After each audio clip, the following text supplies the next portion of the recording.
So let's talk about money in astrology. If you're new here, hi, hello, and welcome. My name is Blue, and I'm a business astrology consultant here to help you use astrology so that you can start, grow, and scale your online business. In this video, I'm going to be breaking down exactly where you can look to in your birth chart to figure out what your money story is going to be. So if you're interested in learning more, then keep watching. Now, money is a hot topic when it comes to astrology, and I'm pretty sure at some point you have wondered, what does my birth chart say about the way that I can bring more money in, I can make money, I can attract more money into my life? This is a question that I get quite often from clients, and it's interesting because I don't necessarily see money as a central part of the work that I do as a business astrologer. Typically, when we're talking about money, this is speaking to the money story in your birth chart.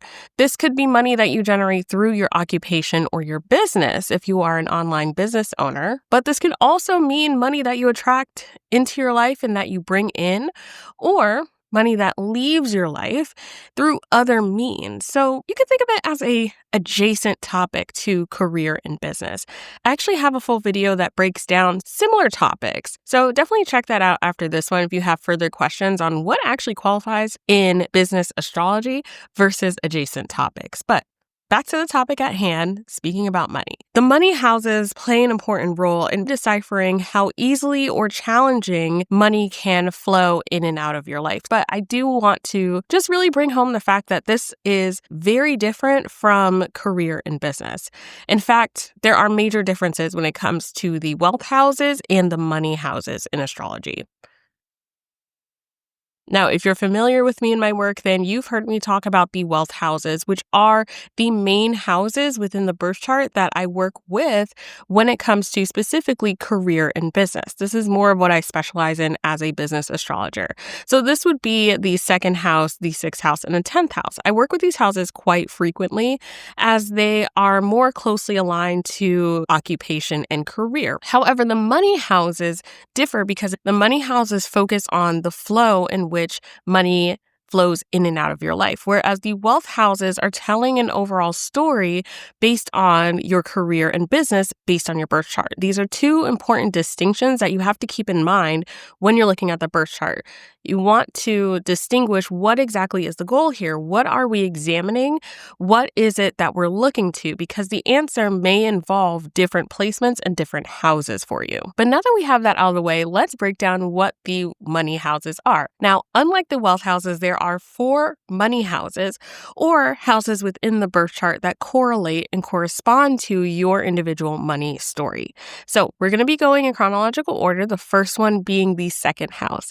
Now, this is special because the second house doubles as both a wealth house, meaning that this is a house that you would look to if you're looking for guidance on career and business, as well as money. This makes a lot of sense because traditionally this is the house of value. So this is the house that we would look to both in ancient astrology and modern times to determine what are the things that are valuable to us. So when it comes to money specifically, the second house is going to be talking about things like your income, your possessions, and most importantly, your livelihood. So this can extend to your physical, material possessions, as well as the immaterial things that you find valuable. This would all be within the domain of the second house. So you can look to the second house for guidance with a few things. First and foremost, this would be an excellent house to look to for guidance on what you would be doing for a living. Even though occupation is ruled by the sixth house, which is another wealth house, you can still look to the second house to really determine what is the work that you will be continuing to do as a living, right? This could support the work that is ruled within the sixth house for you. But you can also look to the second house for more canon events related to money matters in your life. So depending on what placements you have here, the sign that is ruling that house, as well as current transits and how they're playing out in interaction with your natal chart, that can really give you a lot of guidance as to what actions you can anticipate regarding money and finances in your life. These are things that are overall unavoidable. So you may find that maybe money is something that fluctuates quite often for you. Maybe it's more challenging for you to hold on to money long term. On the flip side, you may find that you generate money very easily in many different areas in your life. And in fact, when you work with the area of your second house, you can determine where this money is coming in at, even how easily it may be for you to recover money if you end up losing it. So that is the first money house. Now, the second money house that we have to talk about is the fifth house. This is quite fun because traditionally the fifth house is the house of pleasure. This is where the joys in life really rejoice. So we're talking about things like pleasure, children, dating, the pursuit of pleasure, and leisure. Now, when we're looking at the fifth house as a money house, this would be money that you would be receiving on an inconsistent basis. So things like riches, gifts, donations, smaller financial blessings that you may uncover throughout your life, this would be the domain of the fifth house. The fifth house would definitely be more inconsistent and would lean to positive financial fluctuations that you may be able to gain over periods of time incrementally within your life. So this would be a really fun house to look to in conjunction with the current transits, especially if you have a major transit that is going over the sign or the planets that are in or ruling your fifth house. So that is the second money house. All right, so the third money house that we have to talk about is the eighth house. And this is fascinating because this is the house that I probably get the most questions about. And the biggest reason for this is that so many people think that the eighth house is a wealth house in the sense that it is ruling over business and career, when in fact, it is very much a money house. So again, adjacent, but not quite within the realm of business astrology. So when we're talking about the eighth house, this is traditionally known as the gate of Hades. So this is a challenging house to work with, but this is more so speaking to money in terms of those that you relate to, specifically your partners or your lovers, the dead, as well as your opponents. This will be looking to what the money story is for these people. So the eighth house will be ruling over things like the financial status of your lover or your partner. This makes a lot of sense. If the seventh house is ruling over partnerships, right? The eighth house is talking about the financial state of those partners that you may have in your life, romantic or otherwise. The eighth house would also be ruling over inheritances, the nature of what you would inherit.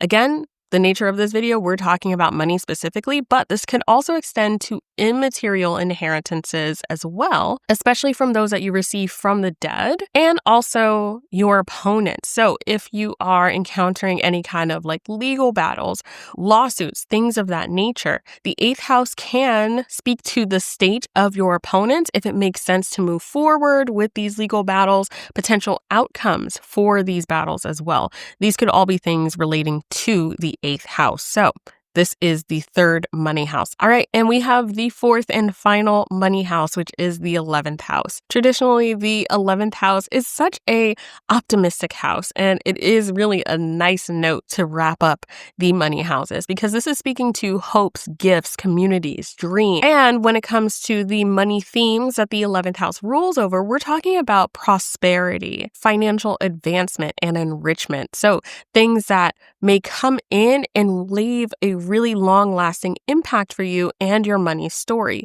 What exactly are these things that are going to come in? How are they going to impact you and your ability to manage and have perhaps a different outlook on how money and your relationship to money can look? You can look to the 11th house to speak to major financial windfalls in your life. So what this may look like, how this may shift your current or existing money story and your relationship to money and resources overall. So that is the fourth and final money house.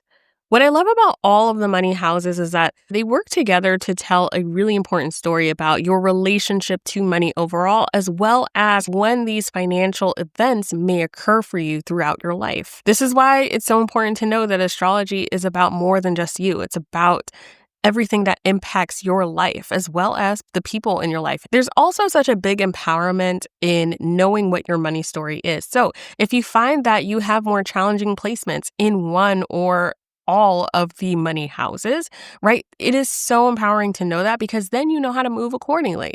At the same time, if you have really positive placements in one or some or all of the money houses, then this shifts what your money story actually is and the ways that you can relate to this, how this may actually extend to other financial endeavors that you may want to pursue, such as entrepreneurship. I think it's so interesting to know what your money story is and what your interaction to this can be when you bring astrology into it. So if you want to extend beyond money astrology and really dive deep into how to actually utilize this within business astrology, I want to encourage you to work with me. All of the ways that we can work together can be found in the description box below, so definitely make sure that you check that out.